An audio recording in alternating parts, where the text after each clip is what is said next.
What's good, YouTube? This your boy, Miss YG82, coming at y'all with a combo tutorial video.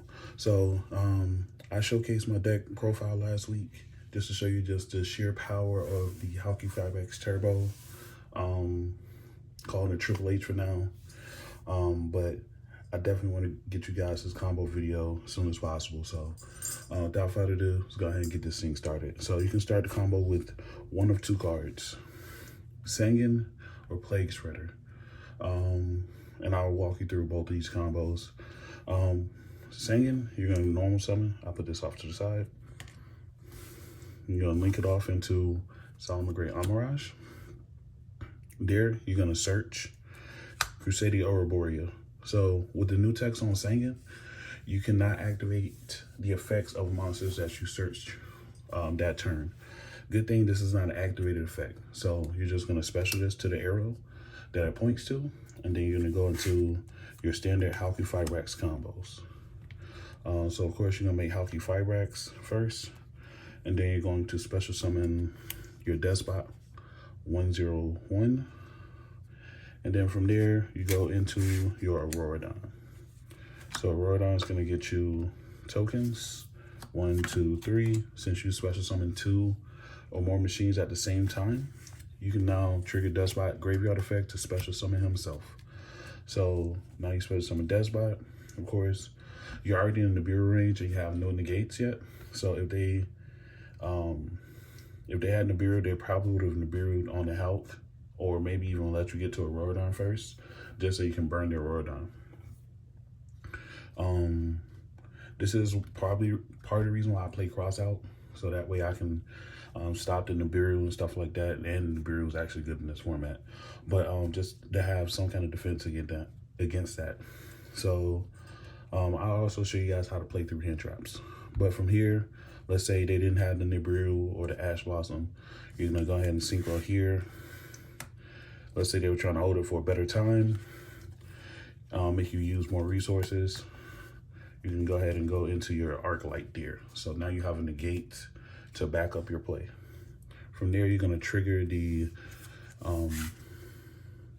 Auroradon's effect to destroy 2, and actually tribute 2 and special summon a Mecha Phantom Beast monster from your deck. So you're gonna special summon Coatwing from your deck, and since you control another Mecha Phantom Beast monster when he's summoned, you can trigger his effect to special 2 tokens. So you're gonna special back the 2 tokens that you tributed, triggering Despot once again to special.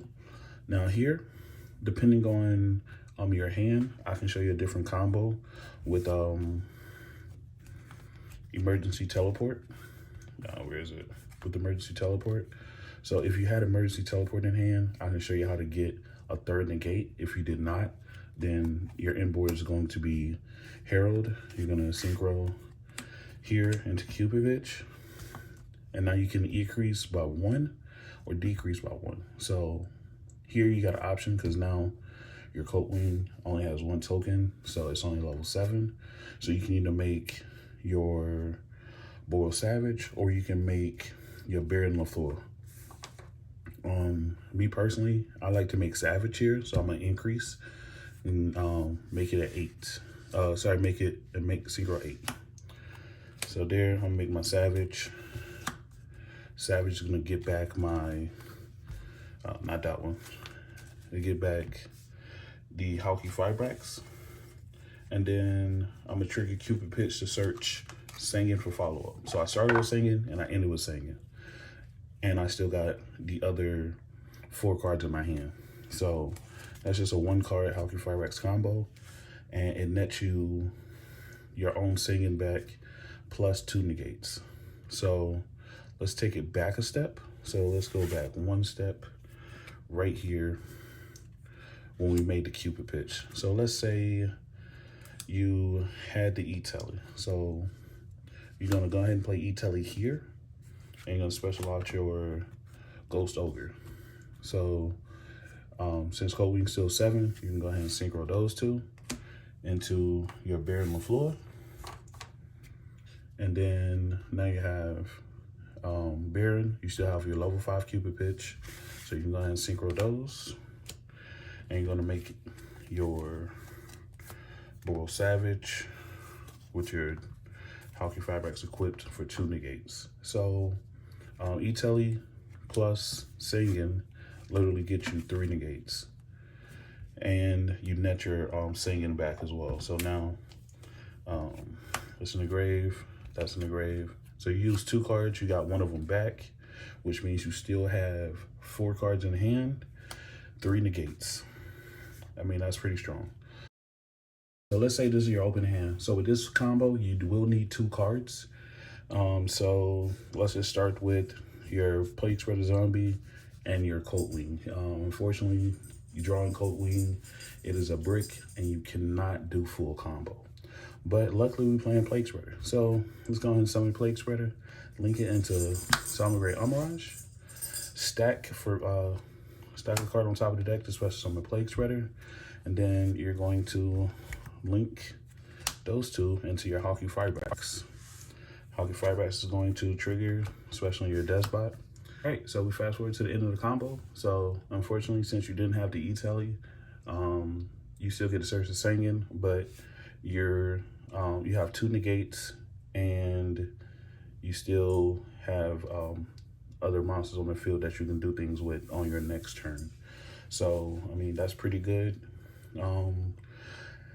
I do side deck Plasma. So in instances like this, instead of searching Singing, you can search Plasma and then tribute 3 to actually special summon Plasma. So you can have 2 negates plus Plasma. I do side into that a lot, so that way I can have that versatility, especially against certain matchups where they need their own field effects, and it just shuts down their whole deck. So it's just a one-of, but it's searchable, so it allows me to get into that combo. Great. So let's say this is your open hand. You have Singing and you have your Water Enchantress, your Blue Girl. So of course you can only summon Singing like regular, make your Amarage. And from here, you're gonna search. Most of the time, if your opponent have Ash, they're not gonna Ash that, because if you have Extender, then they just wasted their Ash. So they're normally gonna wait for the Halky Firebrax or anything like that. And plus, you can't use the card that you search. So you're gonna search Ouroborea. The good thing about Ouroborea is not an activated effect, like I said before. But let's say you drew this. You can now search something that you can use the next turn, like Ash Blossom or something like that. So you have a actual interruption for your opponent's turn. So just keep in mind, you will have extra cards in hand, so you possibly could draw this, which means you can search another hand trap to replace it. But let's say we go here, let's say we didn't draw that. You're gonna add this, then you're gonna special it. Then from here, of course, you go into Halky Firebrax. And now, let's say they Ash here, sure. So now you're stuck with a Halky Firebrax. So now you're gonna use your Water Enchantress, you're gonna banish this girl, and you're going to get your Rite of Remesia. All right, so now you're gonna activate Rite, and then you're gonna play Fateful Adventure from deck, as well as special a Brave Token. Actually, I don't have a Brave Token yet, because I don't have any, so I'll use the closest thing I have available, which is a generated token. It's a fairy level 4, comparable stats. But so we here. Now you're just gonna trigger this, and unfortunately, unless you have something good to discard, let's say you have any random card, let's say you did add the Ash, you can discard whatever other card you have in your hand after you search your Griffin, special Griffin, and then you're gonna trigger the effect to add your Draco back. So now you have a follow-up.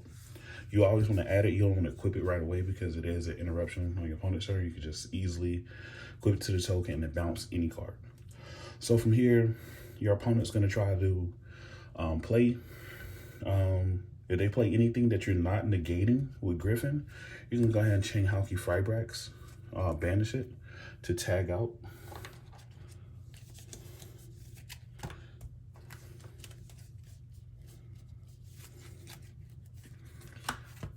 Into Desert Locust. So now you get to trigger Desert Locust at the resolution of whatever effect they just activated that you did not negate with Griffin, right? So now we here, they have to rip a card out of hand. Keep in mind they hand trapped you. So instead of having 6 cards in their open hand, they now only have 5 cards, and they just played one that you didn't negate, and then now they have to discard card because Desert Locust says when it's synchro summon, turn player discards a card, and Hockey Fireback treats it as a synchro summon. So now you can force your opponent to get rid of a card from their hand. So now they go from having 5 cards to having 4 cards. So now let's say they do activate something that you would negate with Griffin. So you activate Griffin's effect to negate, and then as soon as you activate that, go ahead and chain your Desert Locust. So that way you can synchro, because you just have to have the token on the field to activate the effect, not for resolution, just for activation. So you got some of your Baron LaFleur, then you shuffle back your Griffin Rider to your deck. So now you negated a card, so they're down to 3 cards, and then you have Baron for 1 more interruption. So they hand trapped you, you ripped the card, you negated a card, and you now have another negate on the board. So you've covered 4 out of the 6 cards that they possibly started with. So they still get there by all means. They're supposed to win that game, but you also got to think you've only utilized 1 card in your hand. You only used Sangan. So just keep that in mind. You still have 3 or 4, 2+ cards in hand left. So you may have Ash, you may have Valor, or another line of interruption, Imperm, all cards which we play. And now your opponent has that much more to deal with. So you pretty much simplifying the game state and making it very hard for your opponent to overcome. And keep in mind, this is live next turn to get you another token, and you have your bounce. So just keep that in mind. Like the 2 engines together are amazing because Desert Locust plus token equals Baron on your opponent's turn and a card rip. That's too good. I had to implement that in the deck. I do have one more combo. It's very simple, but another Hockey Fireback combo. So let's go ahead and get into that as well. Right, so let's say you're going second. Your opponent has a decent board, no real Omni negates or anything like that.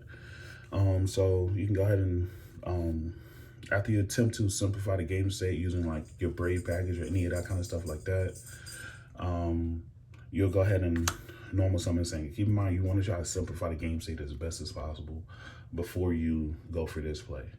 So you're going to summon your Sangan, and you're going to do the regular play, which is Mirage, Searcher or Arborea, and you're going to special it. And you're going to link into your Hockey Firebacks, where provided it's resolved, you're going to special effect Valor this time. So now once you special the effect Valor, you can now link into link 3 Celine. If you use the Brave package or any other stuff, then you're gonna have enough spells in your grave or their grave, because it counts both graves and fields.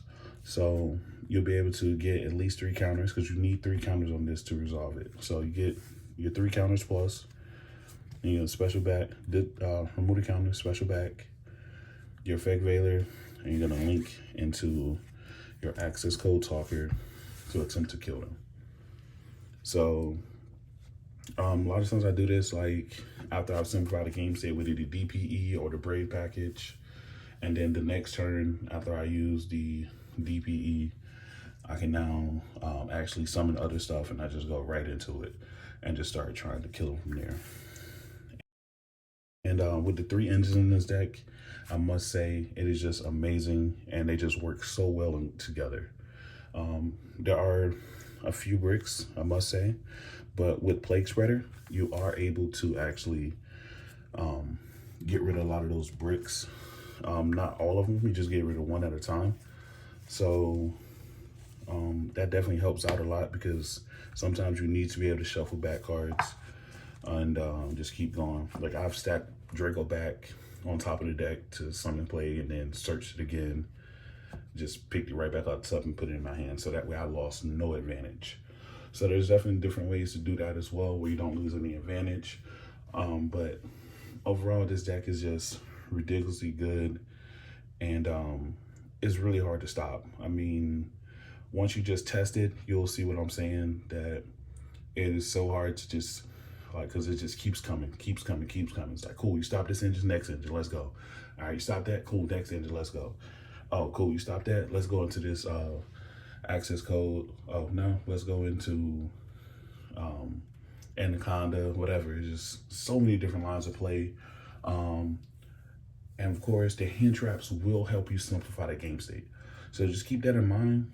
The deck itself is amazing, but the hand traps, provided you pick them wisely, and I definitely try to pick them wisely, they're the ones that are going to win you a lot of the games. You're playing 8 hand traps, plus you're main decking 2 Dark Rulers, so you're able to actually interrupt your opponent on their turn with possibly multiple hand traps to simplify the game state to where you can just go access code and just kill them.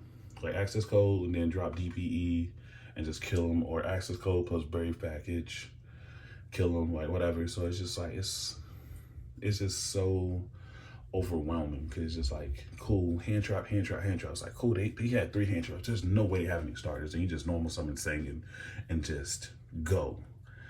And it's really hard to deal with. It really is. So yeah, just keep that in mind. And this is Mr. YG82. This has been my combo video. Let me know in the comments what you liked about it, what you didn't like, and I'll catch you next time, guys.